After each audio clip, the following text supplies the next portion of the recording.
Halo kawan, salam sejahtera dan bahagia untuk kawan-kawan yang sedang menonton dan mendengarkan video ini. Setiap orang pernah mengalami masa-masa sulit dalam hidupnya. Kesedihan, kepahitan, kekecewaan, kehilangan orang yang dicintai, kesulitan keuangan, penyakit yang belum terobati, difitnah, dihina, dikhianati. Saat dimana orang yang kamu bantu ternyata memanfaatkan kamu. Kalau kamu sedang mengalami masa-masa sulit itu, saat ini juga saya akan katakan kepada kamu semua akan baik-baik saja. Ya, kamu akan baik-baik saja.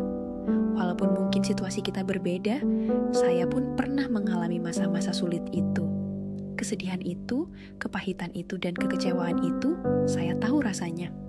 Dan di dalam hati kita pasti masih berharap dan menolak untuk menerima semua yang terjadi. Tapi itulah realita.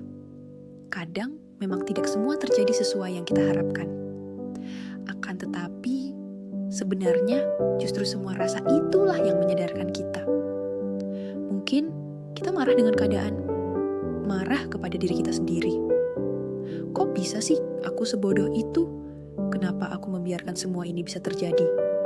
Tetapi marah, kesal, sedih, itu adalah luapan emosi yang wajar karena kita manusia. Tetapi ingat kawan, jangan sampai kamu terperangkap dalamnya. Pertama yang harus kamu lakukan adalah sadar dan yakin bahwa yang kamu alami bukanlah sebuah hukuman tapi sebuah kesempatan. Di mana kesempatan itu akan menjadikan kamu lebih baik. Karena Tuhan akan membawamu ke suatu tempat yang lebih baik lagi. Tuhan sedang mempersiapkanmu, menguatkanmu, dan membentukmu untuk menghadapi semua itu. Tapi kok tidak mudah ya? Ya, memang tidak mudah, karena di hidup ini memang tidak ada mudah. Dan saat ini, saya ingin mengingatkanmu sama seperti saya mengingatkan diri saya ketika saya mengalami masa-masa sulit itu. Kamu hanya punya dua pilihan, menyerah atau bangkit. Menyerah dan membiarkan semua itu menghancurkanmu, atau bangkit dan menjadikan semua itu sebagai pelajaran yang akan membuatmu lebih kuat dan lebih baik lagi. Ada hal-hal di hidup ini yang tidak bisa kamu kendalikan dan tidak bisa kamu rubah. Terimalah dengan ikhlas. Yang hilang akan digantikan, yang sakit akan dipulihkan, yang diambil akan dikembalikan, yang berkurang akan ditambahkan, yang salah akan dibenarkan. Dan maafkanlah juga orang-orang yang telah menyakitimu, dan yang paling penting, maafkan juga dirimu.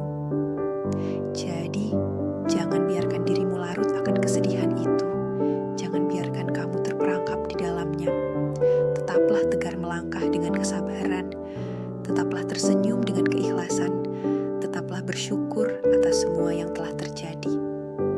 Dan yang terakhir, percayalah semua akan indah menurut rencana Tuhan.